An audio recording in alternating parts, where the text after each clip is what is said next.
یہ غازی یہ تیرے پراسرار بندے جنہیں تو نے بخشا ہے ذوق خدائی، دو نیم ان کی ٹھوکر سے صحرا و دریا، سمٹ کر پہاڑ ان کی ہیبت سے رائی۔ آج ہم آپ کے پاس کچھ پراسرار غازیوں کے بارے میں بات کرنے کے لیے آئے ہیں۔ یہ وہ غیر معمولی ہستیاں جنہوں نے تاریخ کے رخ تبدیل کر دیے، جنہوں نے دریاؤں کے رخ موڑ دیے، پہاڑ جن کی ہیبت سے رائی ہوئے، دشت تو دشت دریا بھی نہ چھوڑے ہم نے، بحر ظلمات میں دوڑا دیے گھوڑے ہم نے۔ یہ وہ غیر معمولی ہستیاں ہیں، غیر معمولی وجود ہیں جو تاریخ اسلام میں ہیروز، تاریخ اسلام میں چمکتے دمکتے ستاروں کا درجہ رکھتی ہیں، مگر یہ غیر معمولی پراسرار لوگ ہیں۔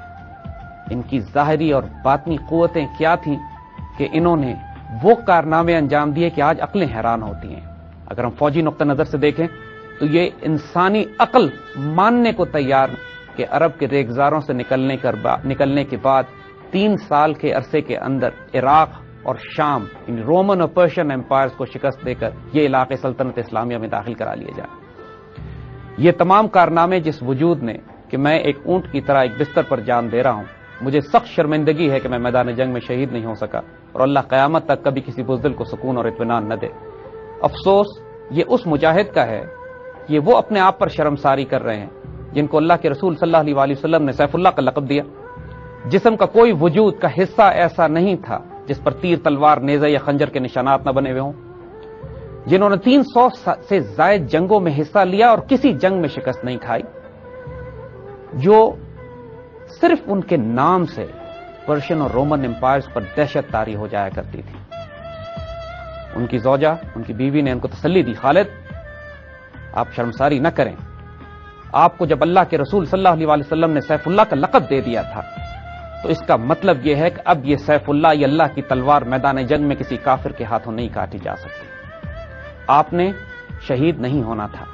آپ کے لیے یہی تقدیر رسول اللہ نے لکھ دی تھی۔ جب آپ کو یہ خطاب دے دیا گیا تھا، آپ سے جو کام لینا تھا وہ لے لیا گیا۔ خالد ابن ولید رضی اللہ تعالیٰ عنہ صرف عالم اسلام کے نہیں، انسانیت کی تاریخ میں ان سے بڑا اسٹریٹجسٹ، ملٹری پلانر، جنرل، ٹیکٹیشین اور وارفیئر میں، جنگی حکمت عملی میں نئی تاریخ مرتب کرنے والا غازی پیدا نہیں ہوا۔ حضرت عمر رضی اللہ تعالیٰ عنہ جب سیدنا خالد کے انتقال کی خبر شام سے مدینہ پہنچتی ہے اور مدینہ میں کوہرام مچ جاتا ہے تو سیدنا عمر پہلے تو لوگوں کو منع کرنے کی کوشش کرتے ہیں کیونکہ آپ کو اونچی آواز میں ماتم پسند نہیں، لیکن جب معلوم ہوتا ہے کہ یہ سیدنا خالد ابن ولید یا ابو سلیمان کے مرنے کی خبر ہے تو پھر سیدنا عمر بھی خاموش ہو جاتے ہیں اور اہل مدینہ سے کہتے ہیں کہ آج جو آنکھ رونا چاہتی ہے رو لے، جو کچھ کہنا چاہتا ہے کہہ لے، کیونکہ یہ جو کہیں گے سچ کہیں گے۔ لوگوں کو بار بار ابو سلیمان، جو ان کی سیدنا خالد ابن ولید کی کنیت تھی، ابو سلیمان جیسے لوگوں پر رونے کا موقع نہیں ملے گا۔ اگر ظاہری تعارف دیکھیں تو سیدنا خالد ابن ولید قریش کے قبیلے سے تعلق رکھتے تھے، پیدائشی جنگجو، اور ان کے قبیلے کا کام ہی جنگ کرنا تھا۔ ان کے والد الولید نے ان کو تمام جنگی حکمت عملی، تیر اندازی، گھوڑ سواری، نیزہ بازی، تلوار زنی، دشمن پہ کس طرح ایمبوش کیا جاتا ہے، کمین کیسے لگائی جاتی ہے، اس کو تعقب کیسے کیا جاتا ہے، یہ تمام معاملات سکھائے۔ لیکن یہ معاملات تو عربوں میں عام رواج تھا، ہر عرب جنگجو یہ سارے علوم سیکھتا تھا۔ تو وہ کیا راز تھا کہ ایک قریش کا ایک جنگجو اس قدر بابرکت ہو گیا کہ رسول اللہ صلی اللہ علیہ وآلہ وسلم نے ان کو سیف اللہ کا لقب دیا اور انہوں نے رومن اور پرشین امپائرز کے پرخچے اڑا دیے 3 سال کے مختصر عرصے میں۔ جہاں سیدنا خالد ابن ولید رضی اللہ تعالیٰ عنہ کی جنگی حکمت عملی بلا شک و شبہ اس سے بہتر حکمت عملی ڈیولپ نہیں کی جا سکتی تھی میدان جنگ میں، اس کا ایک اور پہلو بھی تھا۔ ایک مرتبہ حج کے موقع پر حضور صلی اللہ علیہ وآلہ وسلم نے اپنے بال ترشوائے تو سیدنا خالد ابن ولید نے وہ بال اٹھا لیے۔ رسول اللہ نے پوچھا ان سے، خالد کس لیے؟ فرماتے ہیں، یا رسول اللہ صلی اللہ علیہ وآلہ وسلم، یہ باپ کے بال مبارک میرے پاس رہیں گے، ان کی برکت سے انشاءاللہ میں ہر جنگ میں فتح پاؤں گا۔ اور رسول اللہ صلی اللہ علیہ وآلہ وسلم نے فرمایا، ہاں یہ بال بھی تمہارے پاس رہیں گے، میری دعا بھی تمہارے پاس رہے گی اور انشاءاللہ ہر جنگ میں تم فتح پاؤ گے۔ یہ اتنا خوبصورت امتزاج تھا کہ جو ایک مجاہد کو، ایک جنگجو کو، جو روحانی طور پہ تائید دے دی گئی اللہ کے رسول سے، اور جیسے ان کی بیوی نے بستر مرگ پر ان کو کہا تھا کہ خالد، جب سے رسول اللہ نے تم کو سیف اللہ کا خطاب دے دیا ہے اب تمہاری شہادت تمہارے نصیب نہیں ہے، اللہ کی تلوار کسی کافر سے نہیں کٹ سکتی۔ ہم خالد ابن ولید کے ان واقعات کو، ان کی تاریخ کو اور ان حیرت انگیز کارناموں کو جن پر عقل حیران ہو جاتی ہے، ناقابل یقین لگتے ہیں، تھوڑا سا آپ کے سامنے پیش کرنے کی کوشش کریں گے انشاءاللہ۔ مسلمانوں کو میدان جنگ میں سب سے پہلا تعارف سیدنا خالد بن ولید رضی اللہ تعالیٰ عنہ سے اس وقت ہوا جب غزوہ احد میں خالد ابن ولید کفار کی طرف سے لڑنے کے لیے آئے۔ اس وقت آپ ایمان نہیں لائے تھے اور کفار کے ریزرو گھڑ سوار دستے کے سربراہ تھے، کمانڈر تھے، اور غزوہ احد میں وہ خاص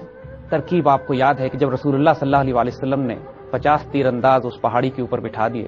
اور ان کو حکم دیا کہ جو مرضی نتیجہ جنگ کا نکلے آپ نے یہ 50 تیر انداز اپنی جگہ نہیں چھوڑیں گے۔ یہ 50 تیر انداز حضور صلی اللہ علیہ وسلم نے سیدنا خالد ابن ولید رضی اللہ تعالیٰ عنہ، اس وقت آپ ایمان نہیں لائے تھے لیکن ان کے اس دستے کو دیکھ کر ہی متعین فرمائے تھے کہ جو مسلمانوں پر ایک فلینکنگ اٹیک کر سکتے تھے غزوہ احد کے دوران۔ غزوہ احد میں جب شروع میں مسلمانوں کو کامیابی نصیب ہوئی اور مسلمان دشمنوں کو پیچھے ہٹانے میں کامیاب ہوئے، اس کے بعد وہ غنیمت کا معاملہ شروع ہوا اور وہ سارا واقعہ کہ وہ 50 تیر اندازوں سے اکثر سے حکم عدولی ہوئی اور انہوں نے یہ دیکھا کہ جب جنگ مسلمانوں کے حق میں پلٹ چکی ہے وہ اتر کر نیچے آئے اور انہوں نے اپنا مورچہ چھوڑ دیا، اپنا بیٹل سٹیشن چھوڑ دیا، وہ فلینک خالی کر دیا کہ جس سے کفار کی کیولری کو، جس کی قیادت سیدنا خالد کر رہے تھے، موقع مل گیا کہ مسلمانوں کے فلینک سے حملہ کر سکے۔ یہ مسلمانوں کے لیے بڑی شدید چوٹ تھی۔ حضرت خالد بن ولید چونکہ بنیادی طور پر ایک جنرل تھے، بنیادی طور پر جنگی حکمت عملی اور حربی حکمت عملی ان کی جڑ ان کے وجود میں، ان کے رگ رگ میں سمائی ہوئی تھی۔ آپ نے دور سے جب یہ دیکھا کہ چٹان کے اوپر، پہاڑی کے اوپر موجود مسلمانوں نے اپنے مورچے چھوڑ دیے ہیں، ان کو بہت خوبصورت موقع مل گیا کہ اس پہاڑ کے پرلی طرف سے فلینکنگ اٹیک ان مسلمانوں پر کریں جو غنیمت جمع کرنے میں لگے ہوئے تھے۔ اس جنگ کے نتیجے میں شدید نقصان پہنچا مسلمانوں کو۔ حضور صلی اللہ علیہ وسلم کے دندان مبارک شہید ہوئے، آپ احد کی پہاڑی کی طرف مسلمانوں کو وڈرا کرنا پڑا۔ حضرت حمزہ شہید ہوئے۔ حضرت حمزہ نے اپنے آپ کو رسول اللہ صلی اللہ علیہ وسلم اور اس خالد بن ولید رضی اللہ تعالیٰ عنہ کے دستے کے بیچ میں ڈال دیا اور چٹان بن کر کھڑے ہوئے اس اٹیک کو روکنے کے لیے جو خالد کی کیولری، خالد کے جو دستے تھے، گھوڑ سوار دستوں کی طرف سے جو حملہ آ رہا تھا، اور مسلمانوں کو اور حضور صلی اللہ علیہ وسلم کو موقع دیا کہ آپ محفوظ مقام پہاڑی کے اوپر، احد کی پہاڑی پر جا سکیں۔ یہ پہلا تعارف تھا۔ حضور صلی اللہ علیہ وسلم کو سیدنا خالد بہت پسند تھے۔ جب سیدنا خالد کی تعریف حضور کے سامنے کی جاتی تھی تو حضور فرمایا کرتے تھے کہ یہ خصوصیات جس شخص میں ہوں گی تو انشاءاللہ قریب وہ اسلام قبول کر لے گا۔ جس طرح حضرت عمر ابن خطاب رضی اللہ تعالیٰ عنہ کے بارے میں بھی حضور نے دعا فرمائی تھی، خالد بن ولید رضی اللہ تعالیٰ عنہ کے بارے میں آپ کی خواہش تھی، کیونکہ ان صلاحیتوں کا مجاہد، ان صلاحیتوں کے جنگجو اور جانباز۔ اور جب یہی ہوا کہ احد کے بعد کچھ عرصے کے بعد حضرت خالد بن ولید رضی اللہ تعالیٰ عنہ 2-3 صحابہ کے ساتھ، 2-3 جو اس وقت کافر تھے ان کے ساتھ، اور بڑے اعلیٰ نسل کے لوگ، اعلیٰ نسب کے لوگ جب حضور کے پاس تشریف لائے اور اسلام قبول کیا تو حضور نے بہت خوشی سے اعلان فرمایا کہ لوگوں، مکہ نے اپنے جگر گوشے تمہارے دامن میں ڈال دیے ہیں۔ یعنی یہ وہ وقت تھا کہ اب ماشاءاللہ مسلمانوں کے پاس خالد ابن ولید رضی اللہ تعالیٰ عنہ بن کر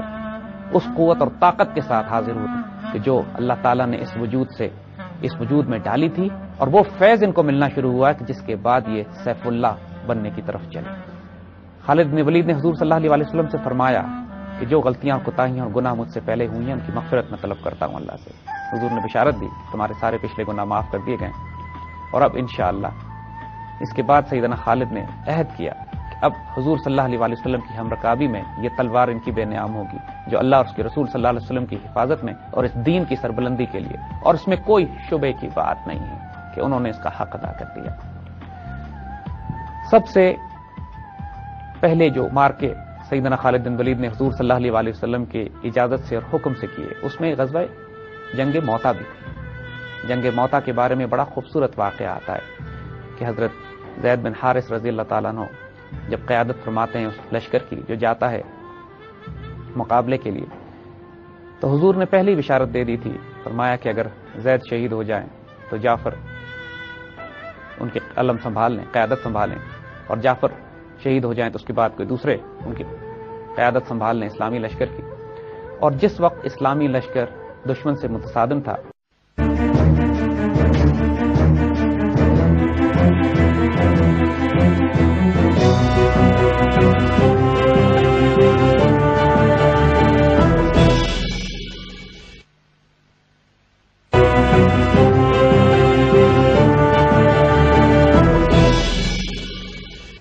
جنگ موتا کے بعد یہ بات محکم ہو گئی بالکل کہ سیدنا خالد بن ولید رضی اللہ تعالیٰ عنہ اسلامی لشکر کے کمانڈروں کے طور پر ابھر رہے ہیں، ان کو متعین کر دیا گیا۔ فتح مکہ کے موقع پر حضور صلی اللہ علیہ وسلم جب لشکر لے کے مکہ کی طرف چلے اور تمام صحابہ آپ کے ہمرکابی میں تھے، تو سیدنا خالد بن ولید رضی اللہ تعالیٰ عنہ کو بھی دستہ دیا گیا، اور 9 اطراف سے جب مسلمان مکہ میں داخل ہوئے تو 8 اطراف میں جس طرف سے باقی مسلمان فوجیں داخل ہوئی کوئی مزاحمت نہیں ہوئی، کوئی جھڑپ نہیں ہوئی، لیکن سیدنا خالد بن ولید رضی اللہ تعالیٰ عنہ کی طرف سے جو دستہ شامل آیا اس کی ایک جھڑپ ہوئی، کچھ کافر مارے گئے، اور پھر ماشاءاللہ جس فاتحانہ شان سے آپ حضور صلی اللہ علیہ وسلم کے سامنے سے گزرے ہیں، اپنی ذرہ میں، اپنے آرمر میں، اپنے بیٹل گیئر میں، اپنی تلوار پر ہاتھ رکھ کے، تو حضور نے صحابہ سے پوچھا یہ کون ہے؟ صحابہ نے بڑے پیار سے فرمایا کہ خالد بن ولید رضی اللہ تعالیٰ عنہ، اور پھر حضور نے ان کو بشارت دی سیف اللہ۔ ماشاءاللہ یہ اتنی محکم بشارت ہو چکی تھی کہ خالد ابن ولید رضی اللہ تعالیٰ عنہ کو یقین ہو چکا تھا کہ انشاءاللہ یہ اللہ کی تلوار اب کسی میدان میں شکست نہیں کھائے گی، اور یہ اس غیر معمولی کانفیڈنس کا باعث تھی جس کے واقعات ہم آگے سنائیں گے آپ کو، جو عقل حیران کر دینے والا جرت، دلیری، شجاعت، جس کو ظاہراً جنون کی حد تک کہا جا سکتا ہے، لیکن اس کی وجہ صرف وہ بشارت تھی جو رسول اللہ کی طرف سے ملی تھی۔ دیکھیے سیدنا خالد بن ولید رضی اللہ تعالیٰ عنہ کے بارے میں ایک غیر معمولی بات نوٹ کرنے کی، آپ کے پوٹینشل کو، آپ کی جانبازی کو، آپ کی دلیری کو، آپ کی خود اعتمادی کو،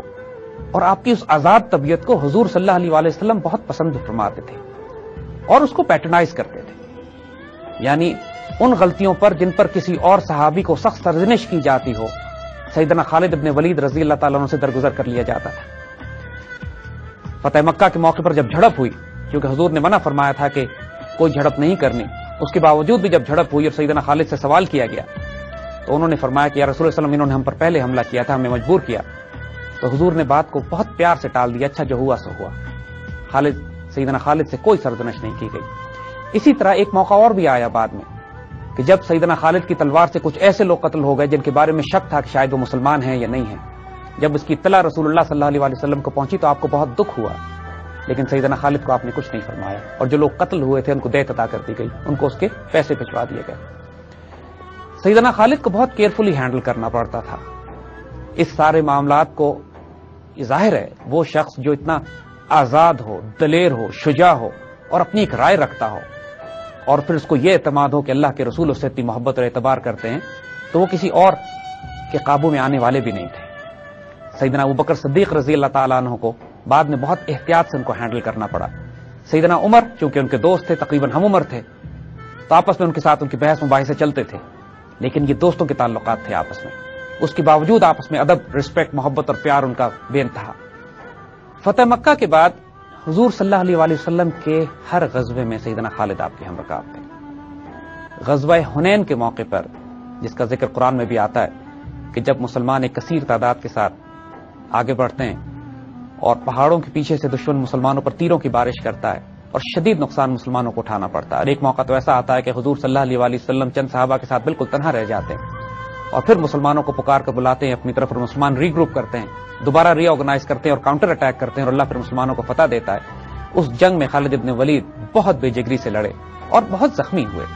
حضور صلی اللہ علیہ وسلم بہت عرصے تک آپ کی عیادت فرماتے رہے، آپ کے لیے دعائیں خیر کرتے رہے، اور خالد ابن ولید، حضور صلی اللہ علیہ وسلم کی خاص شفقت سیدنا خالد پر رہی۔ اس کے بعد غزوہ تبوک میں بھی سیدنا خالد ابن ولید حضور کے ساتھ تبوک کی مہم پر گئے۔ اگین اس مہم کا ذکر بھی قرآن پاک میں آتا ہے، اور تبوک سے حضور نے ایک چھوٹی سی ڈٹیچمنٹ، ایک چھوٹا سا دستہ جو 2 ملت الجندل کی طرف بھی روانہ کیا شام میں، اور سیدنا خالد کو اس طرف بھیجا گیا، اور اس وقت انہوں نے وہاں جا کے معاہدے کیے، اور اس سارے معاملے میں اس ساری کیمپین کی قیادت سیدنا خالد کے پاس تھی جو 2 ملت الجندل اور شام کی طرف کیا تھا۔ حضور صلی اللہ علیہ وسلم کے پردہ فرمانے کے بعد جو سب سے پہلی بڑی اور خونریز جنگیں سیدنا خالد کو لڑنی پڑی، وہ سیدنا ابوبکر صدیق نے آپ کو سلیکٹ کیا اللہ کی تلوار کو فتنہ ارتداد کو دبانے کے لیے۔ بہت سے قبائل ایسے تھے جو مرتد ہو گئے، بہت سے قبائل تھے جنہوں نے زکوٰۃ دینے سے انکار کیا، اور ان تمام کی سرکوبی کے لیے جس کمانڈر ان چیف، جس شہ سوار کا انتخاب کیا گیا وہ سیدنا خالد ابن ولید، اور خالد ابن ولید رضی اللہ تعالی عنہ نے انتہائی دلیری اور شجاعت کے ساتھ ان مہموں کو سر کیا اور فتنہ ارتداد کو ختم کرنے والی تلوار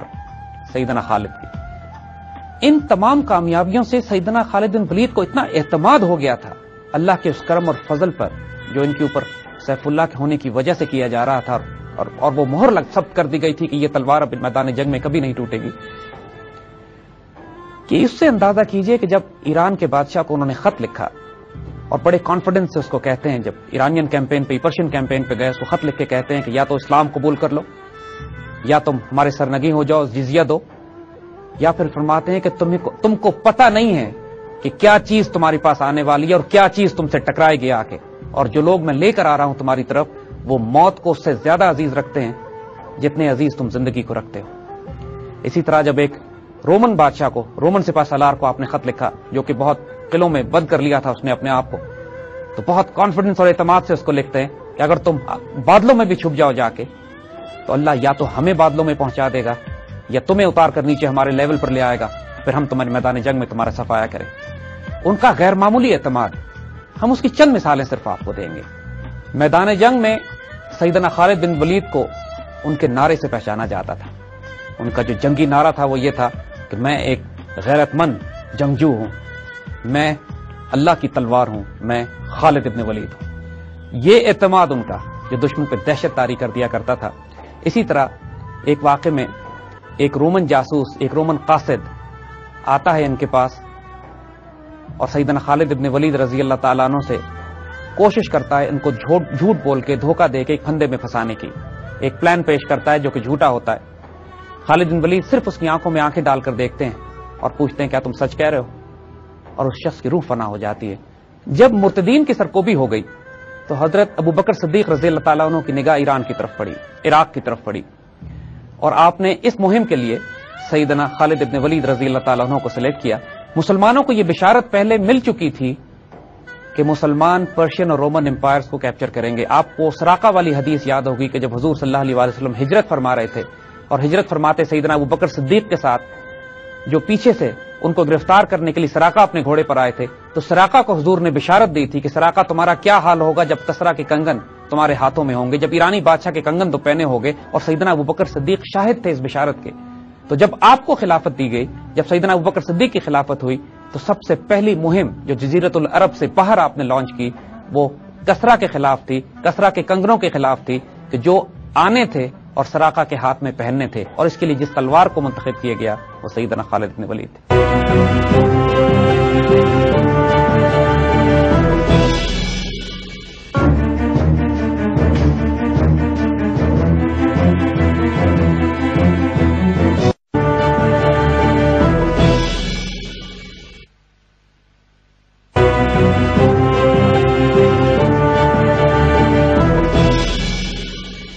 دیکھیے، اس سے پہلے کہ ہم حضرت خالد بن ولید رضی اللہ تعالیٰ عنہ کی ملٹری کیمپینز کے بارے میں بات کریں، ان کی ملٹری اسٹریٹجی اور ٹیکٹکس کے بارے میں بات کریں، تھوڑا سا ہم سائیکولوجیکل ڈائمینشن پہ بات کریں. جو ان کو اعتماد تھا، جو کانفیڈنس تھا، وہ کچھ سائیکولوجیکل اور اسپرچول باتوں کی وجہ سے تھا، اپنی ملٹری پلاننگ کی وجہ سے نہیں. یہ بات جیسے ہم پہلے کر چکے ہیں کہ حضور صلی اللہ علیہ وسلم نے ہجرت کے موقع پر بشارت دے دی تھی مسلمانوں کو کہ ایران اور روم مسلمان فتح کر لیں گے. یہ بشارت جب آپ کو پہلے دے دی جائے کہ ایران تو آپ نے فتح ہر حال میں کرنا ہی ہے، نتیجہ پہلے بتا دیا گیا ہے. اس کے بعد سیدنا خالد ابن ولید کو سیف اللہ کا لقب دے دیا گیا، یعنی یہ وہ تلوار کی جو میدان جنگ میں تو ٹوٹ نہیں سکتی. اور پھر سیدنا خالد ابن ولید رضی اللہ تعالیٰ عنہ نے حضور کے کچھ بوئے مبارک، کچھ بال جس طرح پہلے ذکر ہوا، اپنی ٹوپی میں سی لیے اور اپنے آہنی خود کے نیچے وہ ٹوپی آپ ہمیشہ پہنا کرتے تھے. جنگ یرموک میں آگے جس کا ہم ذکر کریں گے، ایک واقعہ ایسا آتا ہے کہ میدان جنگ میں حضرت خالد بن ولید لڑائی روک کر لاشوں کے بیچ میں سے کچھ تلاش کرنے لگے، اور پھر بلکہ وہاں سے پیچھے ہٹنا پڑا کیونکہ وہاں رومنز آ گئے. تو خالد بن ولید رضی اللہ تعالیٰ عنہ نے مسلمانوں کے ایک دستے کو جمع کیا، کاؤنٹر اٹیک کیا، اس جگہ سے رومنز کو ہٹایا اور تلاش کر کے اپنی ٹوپی اٹھائی. بعد میں لوگوں نے اعتراض بھی کیا کہ آپ نے ایک ٹوپی کی خاطر کچھ جانیں ضائع کروا دی. تو فرماتے ہیں کہ یہ ٹوپی نہیں ہے، یہ میری طاقت کا سرچشمہ ہے، کیونکہ اس میں رسول اللہ صلی اللہ علیہ وسلم کے بال مبارک پروئے ہوئے میں نے. دیکھیے، حضرت خالد بن ولید کا یہی کانفیڈنس تھا، یا عام انٹلیکٹ میں اس کو اوور کانفیڈنس کہیں گے، کہ ایک مرتبہ جب ایرانی سپہ سالار کے ساتھ ان کی نیگوسیشنز ہو رہی تھیں جنگ شروع ہونے سے پہلے، تو اس ایرانی سپہ سالار نے ان سے کہا کہ آپ ہم سے کیوں لڑتے ہیں، ہماری تلواروں میں تو ایسا زہر بجھا ہوا ہے، ایسا زہر لگا ہوا ہے کہ جو جسم کو بھی چھو جائے تو اس کو گلا کے خراب کر دے گا۔ تو سیدنا خالد بن ولید نے وہ زہر کی شیشی لی اور یہ مشہور دعا پڑھی، بسم اللہ الذی لا یضر مع اسمہ شیء فی الارض ولا فی السماء وهو السمیع العلیم، اور زہر پی گئے اور آپ کو کچھ نہیں ہوا، کیونکہ آپ کو یقین تھا کہ جو کام آپ سے لینا ہے وہ لیا جائے گا، جو اللہ کی تلوار ہے کافروں کے ہاتھ ٹوٹے گی نہیں، اور رسول اللہ صلی اللہ علیہ وسلم کے وہ بال مبارک کی برکت جس کو آپ اپنے وجود کے ساتھ جوڑ کر رکھتے تھے۔ بہت آگے جا کے ایک مرتبہ سیدنا خالد بن ولید رضی اللہ عنہ کو بڑی تکلیف اٹھانی پڑی کسی معاملے پہ،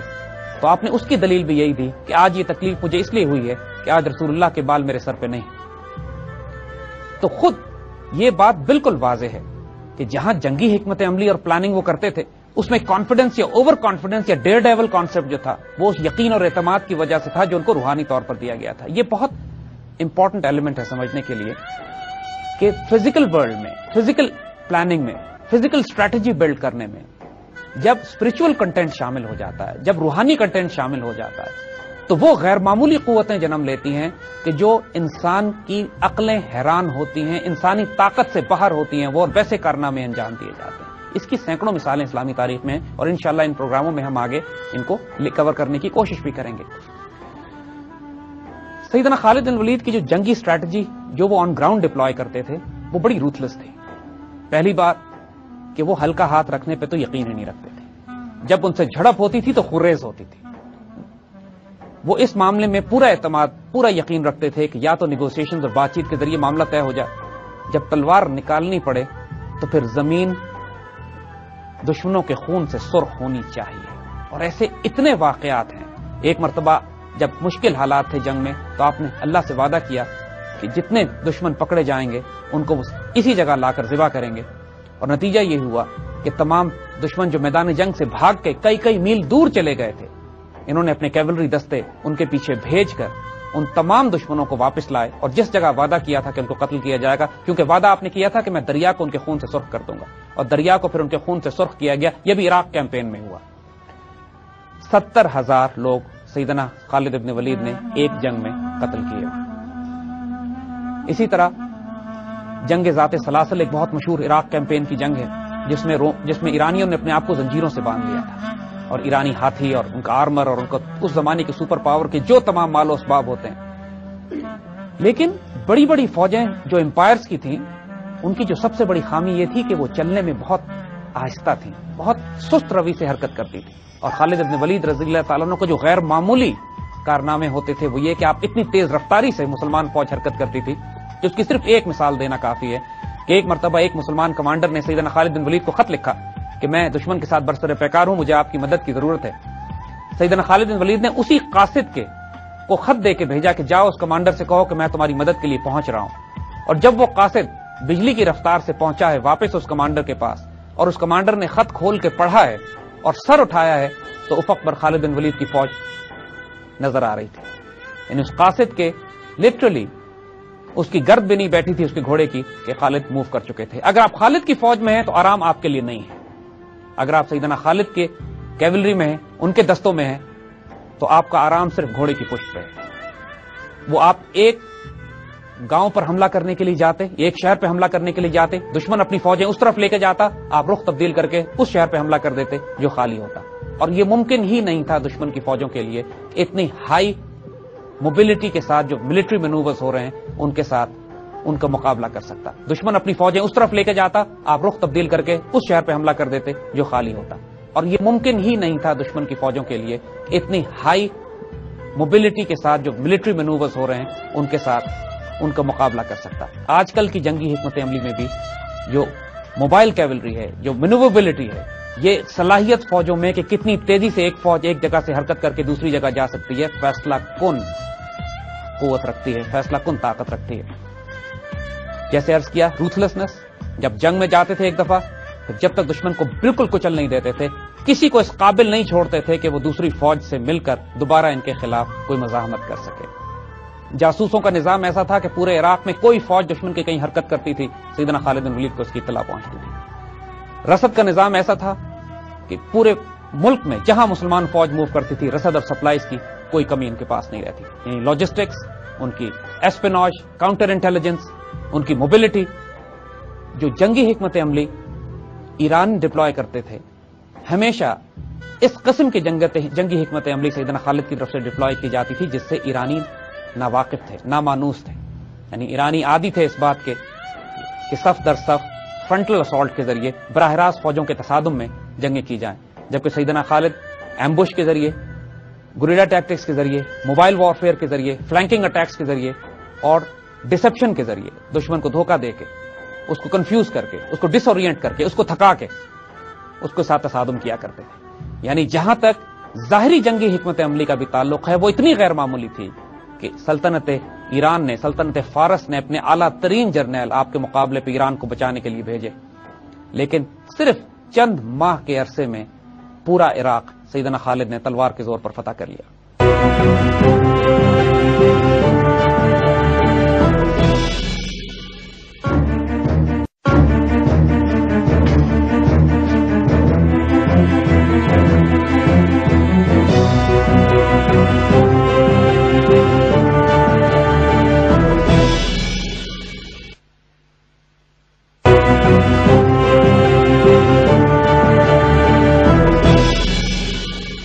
دیکھیے، اس سے پہلے کہ ہم حضرت خالد بن ولید رضی اللہ تعالیٰ عنہ کی ملٹری کیمپینز کے بارے میں بات کریں، ان کی ملٹری اسٹریٹجی اور ٹیکٹکس کے بارے میں بات کریں، تھوڑا سا ہم سائیکولوجیکل ڈائمینشن پہ بات کریں۔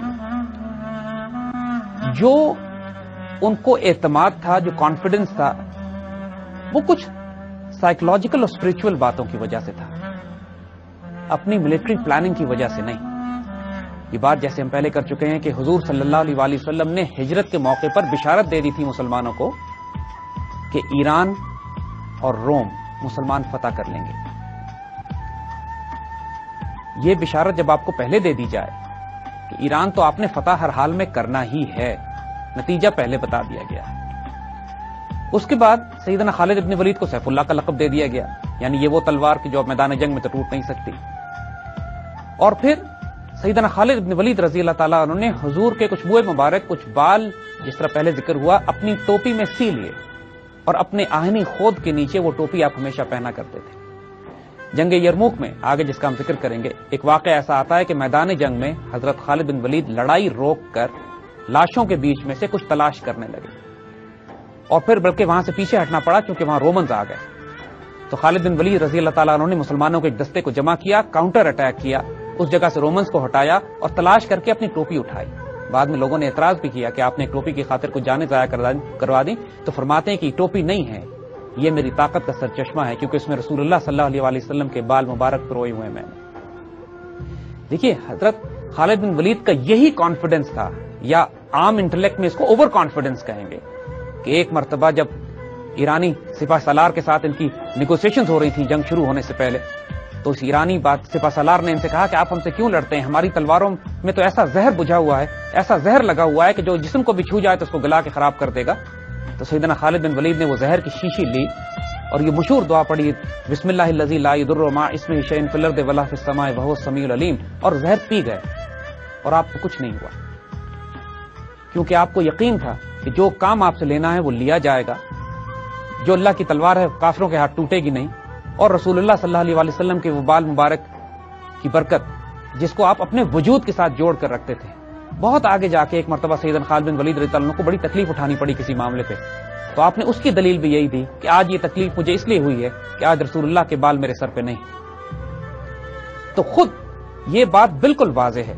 کہ جہاں جنگی حکمت عملی اور پلاننگ وہ کرتے تھے، اس میں کانفیڈنس یا اوور کانفیڈنس یا ڈیئر ڈیول کانسیپٹ جو تھا وہ اس یقین اور اعتماد کی وجہ سے تھا جو ان کو روحانی طور پر دیا گیا تھا۔ یہ بہت امپورٹنٹ ایلیمنٹ ہے سمجھنے کے لیے کہ فزیکل ورلڈ میں، فزیکل پلاننگ میں، فزیکل اسٹریٹجی بلڈ کرنے میں جب اسپرچول کنٹینٹ شامل ہو جاتا ہے، جب روحانی کنٹینٹ شامل جنم لیتی ہیں کہ جو انسان کی عقلیں حیران ہوتی ہیں، انسانی طاقت سے باہر ہوتی ہیں، وہ اور ویسے کارنامے انجام دیے جاتے ہیں۔ اس کی سینکڑوں مثالیں اسلامی تاریخ میں ہیں، اور انشاءاللہ ان پروگراموں میں ہم آگے ان کو کور کرنے کی کوشش بھی کریں گے۔ سیدنا خالد بن ولید کی جو جنگی اسٹریٹجی جو وہ آن گراؤنڈ ڈپلوائے کرتے تھے وہ بڑی روتھلیس تھی۔ پہلی بات کہ وہ ہلکا ہاتھ رکھنے پہ تو یقین ہی نہیں رکھتے تھے، جب ان سے جھڑپ ہوتی تھی تو خریز ہوتی تھی. وہ اس معاملے میں پورا اعتماد، پورا یقین رکھتے تھے کہ یا تو نیگوسیشنز اور بات چیت کے ذریعے معاملہ طے ہو جائے، جب تلوار نکالنی پڑے تو پھر زمین دشمنوں کے خون سے سرخ ہونی چاہیے. اور ایسے اتنے واقعات ہیں. ایک مرتبہ جب مشکل حالات تھے جنگ میں تو آپ نے اللہ سے وعدہ کیا کہ جتنے دشمن پکڑے جائیں گے ان کو اسی جگہ لا کر ذبح کریں گے،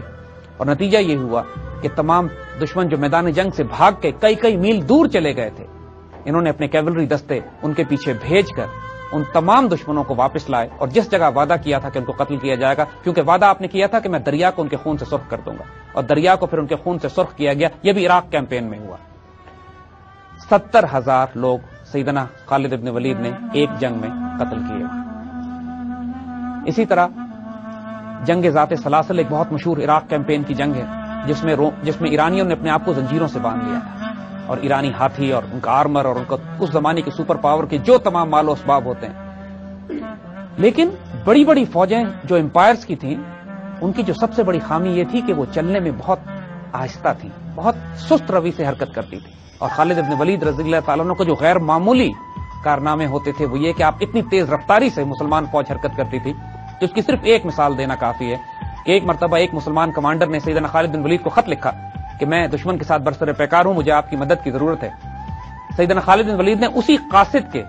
کو خط دے کے بھیجا کہ جاؤ اس کمانڈر سے کہو کہ میں تمہاری مدد کے لیے پہنچ رہا ہوں. اور جب وہ قاصد بجلی کی رفتار سے پہنچا ہے واپس اس کمانڈر کے پاس، اور اس کمانڈر نے خط کھول کے پڑھا ہے اور سر اٹھایا ہے، تو افق پر خالد بن ولید کی فوج نظر آ رہی تھی.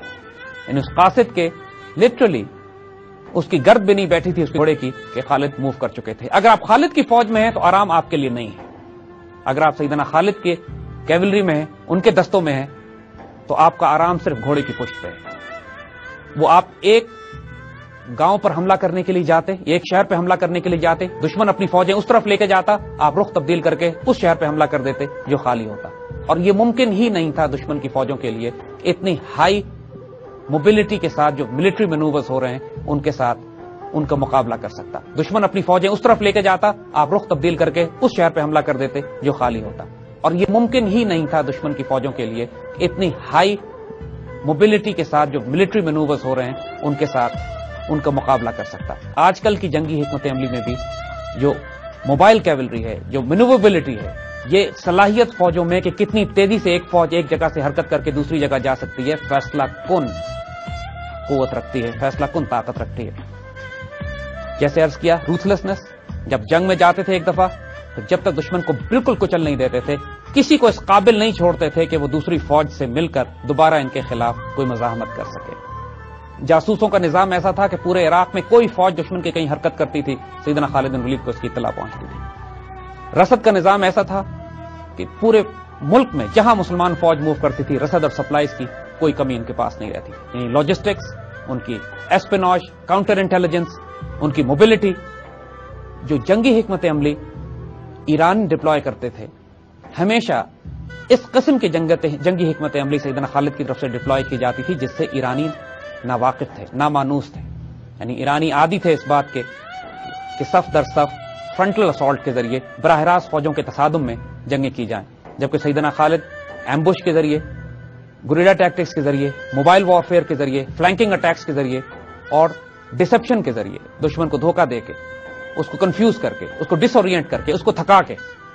اس کو ساتھ تصادم کیا کرتے تھے. یعنی جہاں تک ظاہری جنگی حکمت عملی کا بھی تعلق ہے وہ اتنی غیر معمولی تھی کہ سلطنت ایران نے، سلطنت فارس نے اپنے اعلیٰ ترین جرنیل آپ کے مقابلے پہ ایران کو بچانے کے لیے بھیجے، لیکن صرف چند ماہ کے عرصے میں پورا عراق سیدنا خالد نے تلوار کے زور پر فتح کر لیا.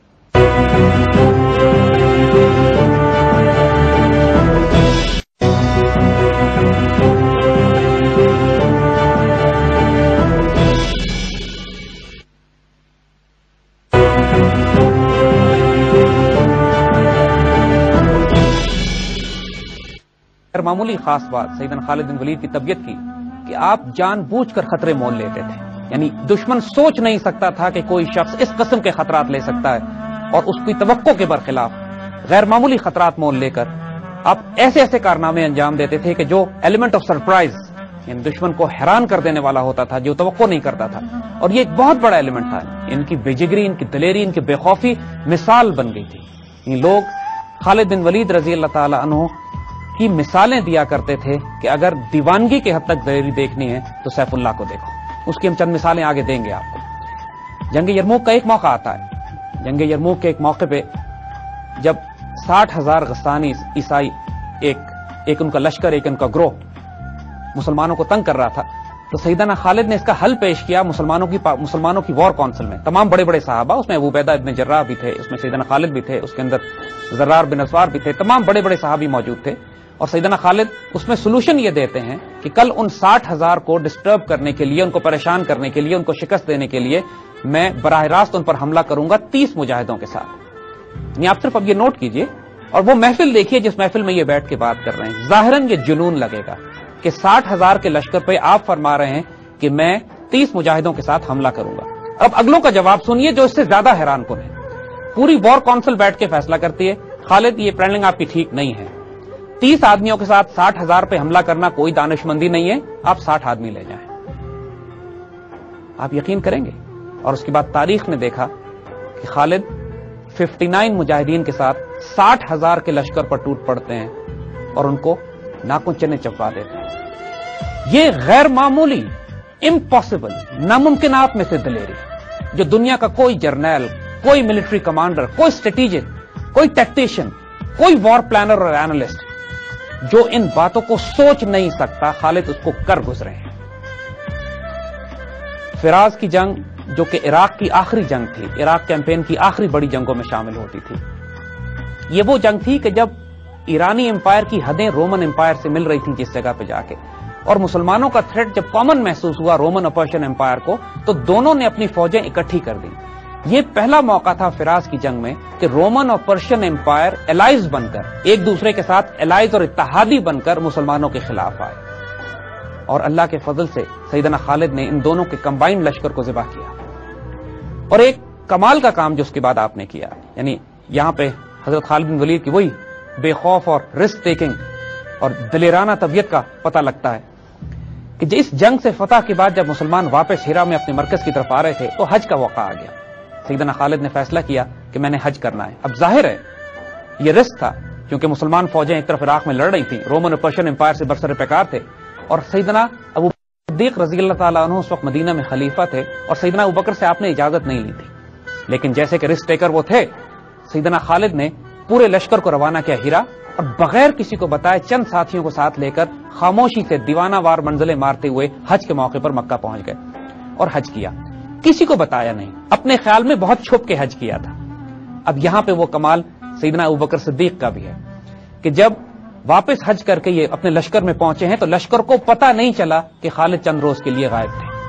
اتنی خاموشی سے گئے اور خاموشی سے آئے. لیکن جب اپنے لشکر میں پہنچے ہیں تو پیچھے سے ایک قاصد آتا ہے خلیفہ کا خط لے کر، اور اس خط میں بڑی پیار سے ایک ڈپٹ دی ہوئی تھی اور لکھا تھا آئندہ ایسا نہ کرنا، کہ خالد بن ولید جیسے شاہینوں کو قابو کرنا، ان کو سنبھالنا اور ان کو ہینڈل کرنا بھی کوئی آسان کام نہیں تھا. حضور صلی اللہ علیہ وآلہ وسلم بہت درگزر کا معاملہ آپ کے ساتھ فرماتے تھے، اس صلاحیت کی وجہ سے، اس تلوار کی تیزی کی وجہ سے، اس جلال اور ہیبت کی وجہ سے کہ جو اللہ تعالیٰ نے اور حضور کی دعا سے سیدنا خالد کو دے دیا گیا تھا، اور جو رول ان سے لینا تھا، جو کام لینا تھا ان سے. اسی طرح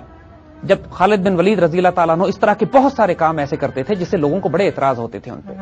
اور حضرت ابوبکر صدیق ہمیشہ لوگوں کی شکایتوں کو درگزر کر دیا کرتے تھے. بعض لوگوں نے شکایتیں بھی کی کہ سیدنا خالد کو معزول کر دیا جائے، تو سیدنا ابوبکر صدیق رضی اللہ تعالیٰ عنہ کا جواب اس پہ یہی تھا کہ جس تلوار کو اللہ تعالیٰ نے دین کو بلند کرنے کے لیے نیام سے باہر نکالا، میں اس کو نیام کے اندر نہیں ڈال سکتا. خالد کی بہت سارے ایسے جس کو ڈسپلنری معاملات کہتے ہیں رضی اللہ تعالیٰ عنہ کے معاف کیے جاتے تھے صرف اس لیے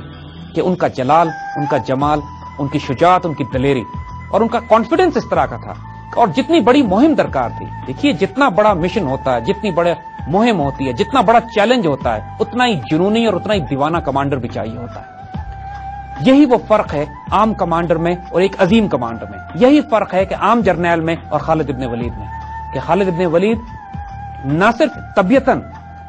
ایک عشق اور دیوانگی کی حد تک اللہ اس کے رسول سے پیار کرنے والے تھے، بلکہ ان کو غیر معمولی طور پر روحانی تائید حاصل تھی اللہ کے رسول صلی اللہ علیہ وسلم کی طرف سے. اور تیسرا،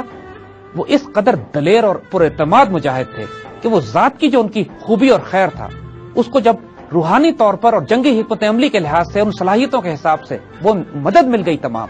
تو وہ پھر وہ سیف اللہ بنے، وہ خالد بن ولید بنے جس نے تاریخ کا پانسا پلٹ کے رکھ دیا۔ عراق کی فتح کے بعد جب سیدنا ابوبکر صدیق کو خوشخبریاں پہنچی ہیں مدینے میں، تو آپ نے مدینے میں اعلان کروایا مدینے والوں کو کہ مبارک ہو، تمہارے شیر نے ایرانی شیروں کو زیر کر لیا اور مائیں قیامت تک اب خالد جیسا بیٹا پیدا نہیں کر سکتی۔ یہ عراقی کیمپین کے بعد سیدنا ابوبکر صدیق نے سیدنا خالد کی خدمت میں جو پیارا تحفہ پیش کیا، اور حقیقت ہے کہ قیامت تک اب مائیں سیدنا خالد جیسا بیٹا پیدا نہیں کر سکتی۔ یہ وہ وقت تھا کہ جب حضرت ابوبکر صدیق نے ساتھ ساتھ شام کی طرف بھی مہمیں روانہ کر دی تھی۔ ان دستوں کو حکم یہ تھا کہ صرف ریکنیسنس کریں، جا کے جاسوسی کریں، زیادہ آگے تک نہ جائیں، زیادہ حملے نہ کریں۔ لیکن جب حضرت خالد بن ولید رضی اللہ تعالیٰ عنہ کے کارناموں کی خبریں مسلمانوں کو پہنچنا شروع ہوئی تو قدرتی طور پر ان کمانڈروں کو بھی امید اور حوصلہ اور جوش چڑھا کہ ہم بھی شاید کوئی کارنامے انجام دیں۔ نتیجہ یہ ہوا کہ مسلمانوں کے وہ دستے جو شام میں گئے تھے وہ رومنز کے گھیرے میں آ گئے۔ شام اس وقت رومن بائزنٹائن امپائر کا صوبہ تھا۔ بائزنٹائن امپائر جس کا مرکز کانسٹینٹینوپل قسطنطنیہ تھا، جس کی بشارت بھی حضور صلی اللہ علیہ وسلم دے چکے تھے لتفتحن القسطنطنیہ فنعم الامیر امیرھا فنعم الجیش ذالک الجیش، کہ قسطنطنیہ بھی لازماً فتح ہوگا اور جو فوج اس کو فتح کرے گی وہ جنتی ہے اور جو امیر اس کو فتح کرے گا وہ جنتی ہے۔ تو قدرتی طور پر مسلمانوں میں جس طرح کسرا کے تباہ ہونے کی خبر حضور دے چکے تھے اور مسلمانوں کو ایمان کی حد تک یقین تھا کہ ایران پر مسلمان قبضہ کریں گے، اسی طرح مسلمانوں کو ایمان کی حد تک یقین تھا کہ رومن امپائر کو بھی مسلمان کیپچر کریں گے۔ اور سیدنا ابوبکر صدیق نے اسی لیے دونوں طرف لشکر روانہ کیے تھے۔ خالد اس وقت عراق میں تھے، اور عراق سے جب وہ مسلمان کہ جو شام گئے تھے اور گھیرے میں آ گئے اور ان کو مدد کی ضرورت پڑی، تو سیدنا ابوبکر صدیق نے ایک خط لکھا سیدنا خالد کو اور ان کو حکم دیا کہ فوراً ان مجاہدین کی مدد کے لیے عراق کا محاذ دوسرے صحابہ کے حوالے کریں، اور اب شام کی مہم سیدنا خالد کو دی جا رہی تھی۔ سیدنا خالد کو جب یہ خط پہنچتا ہے تو دوبارہ ایک ایسا وہ کام کرتے ہیں جو تمام جنگی حکمت عملی کے تحت ناممکنات میں سے نہ کیا جا سکتا ہے، نہ ریکمینڈڈ ہے، اور نہ ہی کوئی ملٹری اسٹریٹجسٹ اس کو کرنے کا سوچ سکتا۔ عراق سے شام جانے کے دو راستے تھے، ایک راستے کے اوپر رومن قلعے بنے ہوئے تھے، وہ ذرا خطرناک ہوتا، دوسرا راستہ طویل تھا، اور تیسرا راستہ ریگستان سے گزرتا تھا، لیکن وہ ایسا راستہ تھا کہ جس پہ کوئی فوج کوئی شخص گزر نہیں سکتا تھا کہ 5 دن بغیر پانی کے گرمی میں راستہ بھولنے کا اندیشہ، اور اگر راستہ بھول جائے تو موت یقینی۔ سیدنا خالد اس راستے سے صرف ایک گائیڈ کو ساتھ لے کر اپنی فوج کو لے کر نکلے ہیں، اور غیر معمولی طور پر ایک ایسا کام کیا ہے جو اس سے پہلے عرب تاریخ میں، مصر کی تاریخ میں، شام کی تاریخ میں اور عراق کی تاریخ میں کبھی نہیں کیا گیا کہ اس ریگستان کو ایک فوج نے عبور کیا ہو جب موت یقینی تھی۔ تمام بھیجنے والے یہ جانتے تھے کہ خالد پار نہیں کر سکیں گے۔ خالد کی طبیعت کو ایمان کی حد تک یقین تھا کہ شام ان کے ہاتھ سے فتح ہوگا، اور ان کو معلوم تھا کہ یہ ریگستان ان کا راستہ نہیں روک سکے گا۔ وہ جس وادی سے گزر کر گئے ہیں آج تک اس وادی کو سنیت العقاب کہا جاتا ہے۔ اور ایک واقعہ ہم یہاں بتانا چاہیں گے کہ کئی 100 سال کے بعد سیدنا خالد بن ولید کے انتقال کے جب عباسی خلافت تھی تو خلیفہ معتصم جب اس علاقے سے گزرا ہے تو اس کو کسی نے جھنڈا دکھایا ہے جو وہ ایک قلعے پہ لگا ہوا تھا، اور اس کو بتایا گیا ہے کہ یہ وہ جھنڈا ہے جو خالد بن ولید رضی اللہ تعالیٰ عنہ نے اپنے ہاتھ سے لگایا تھا۔ اور خلیفہ اس جگہ پہ اتر گیا، اس نے اس جھنڈے کو بوسہ دیا اور اپنی تمام فوج میں حکم جاری کر دیا کہ جو کوئی بھی اس علاقے سے گزرے گا اس جھنڈے کے احترام میں باادب ہو کے گزرے گا، پاپیادہ گزرے گا، سوار ہو کے نہیں جائے گا، کیونکہ اس جھنڈے پر ایک عقاب کا نشان بھی بنا ہوا تھا۔ اور سنا ہے یہ کہ یہ 18ویں صدی تک وہ جھنڈا سنیت العقاب میں لہراتا رہا ہے۔ اس کے بعد جب مسلمانوں کا زوال آیا، مسلمان بکھر گئے، تو وہ جھنڈا بھی اپنی جگہ سے ہٹ گیا۔ سنیت العقاب خالد بن ولید رضی اللہ تعالیٰ عنہ کا وہ شاندار کارنامہ تھا کہ جو تاریخ اسلامی میں، جنگی تاریخ میں اس کی مثال نہیں ملتی کہ جس طرح آپ عراق کی مہم سے شام کی طرف گئے۔ شام میں جو آپ نے کارنامے انجام دیے انشاءاللہ وہ بعد میں بات کریں گے۔